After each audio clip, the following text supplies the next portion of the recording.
លធ្វើពិសីសាមីខ្លួនកាស្វាគមន៍គូក្របែកខំរងការហើយទ្របការស្លាយាតត្រាត្រសង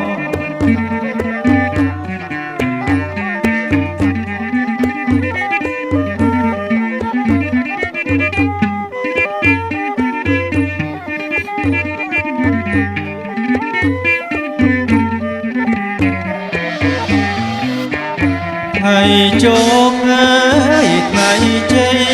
លោកតាអើយសេរីអស់ថ្ងៃថ្លាថ្ងៃជោ